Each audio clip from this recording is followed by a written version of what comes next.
I am at the Central Baptist Church of 1845 at Sibsagar, Assam.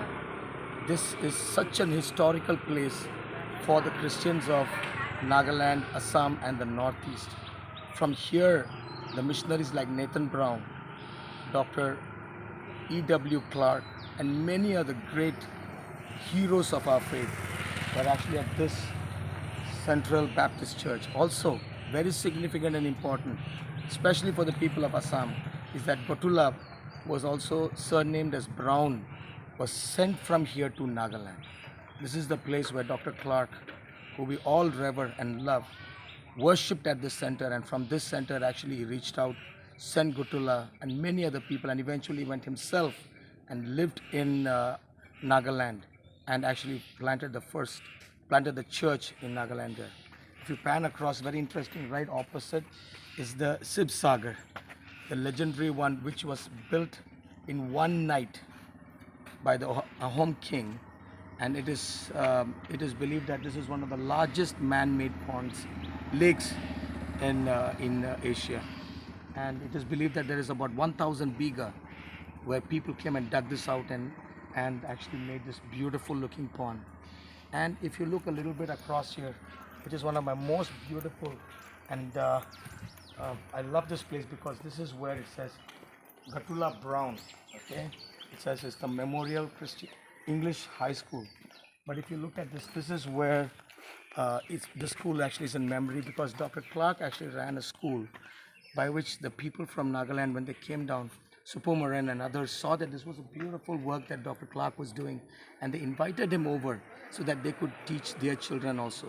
Dr. Clark was passionate about teaching and also about printing. He was an editor, and so by the magazines he wrote, he had good experience about how to print material and to develop content. So Gudhula actually was the local person, the bridge between the people who brought the vision and the gospel and the people of Nagaland, a very important person in between, who sacrificed his life to leave his own land and go up all the way to Molongkimong and the regions around so that they could share the gospel, be the first light in that area. But if you go beyond this, which I'm not able to take you, is where Dr. Clark's bungalow is. And this morning as we went there, we were so excited. We're like, hey, let's see Dr. Clark's bungalow. But as we went in, we saw that there was another board which says District Sessions Judge, which did not allow us, actually, that stopped me from actually going in, because it is understood that Dr. Clark's bungalow right now has a different board on it which says District Sessions Judge, which actually is that I think that Dr. Clark's bungalow we could not see it this morning, and I feel very sad for that, because I was hoping that I would see it and be encouraged in my heart to keep my feet at the place and to be physically there where Dr. Clark and his family lived. And but in my heart I'm overjoyed. These homes are not our homes. We always say, right, we are just passing through. Our home is actually in heaven. So these buildings and all of these are fantastic. It brings to memory our who we were and how we have come to be who we are. But our real home is in heaven. So even though we could not see Dr. Clark's place, still it felt so great to stand outside the gate and to remember that Dr. Clark actually stayed here. And imagining in those years before, all right, we see these buildings and these fencing and everything. In those days, I believe must have just been a water space with Dr. Clark being here, maybe, and in a secluded place. But it also says from here you could see the hills, right? You could see the hills, and when you could see the hills, actually he said you look up to the hills, and from there he says we need to take the gospel to them also. So he was somebody who looked at the hills and did not just appreciate them, but also saw that they did not have the gospel. So this morning I celebrate with you Dr. Clark, his life, and the local missionary from your Gudhula, and also we remember Supongmeren, these three giants of our faith who sacrificed their life and took extraordinary risks so that the gospel can be preached. By car it takes about 3 hours from here, and imagine in those days to walk up for 3 hours up the hills in roads that were not there. Just it explains how much of sacrifice they must have done. Sometimes we do things not thinking about the future, but I think our great people thought about the future and what it would be for the generations to come. And I think they sacrificed and gave us a new generation. Today who we are is because of their sacrifice.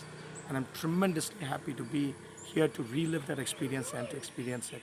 And I just send this message back to you that as we celebrate 150 years of the gospel coming into Nagaland, I think we have a great responsibility to our young people who I believe are the future. So we need to invest into them and make sacrifices for them so that they can have an extraordinary future where they know Christ and they're evolving and growing for His kingdom.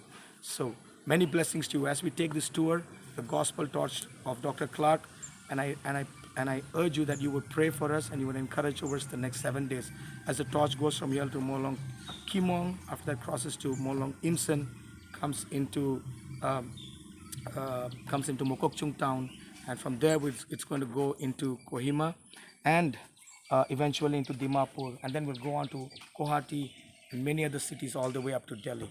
So my prayer would be that you would support and pray for us and watch and follow so that you can continually be inspired, just like how we are being inspired here. Blessings to you, and let's keep living our life for Jesus Christ.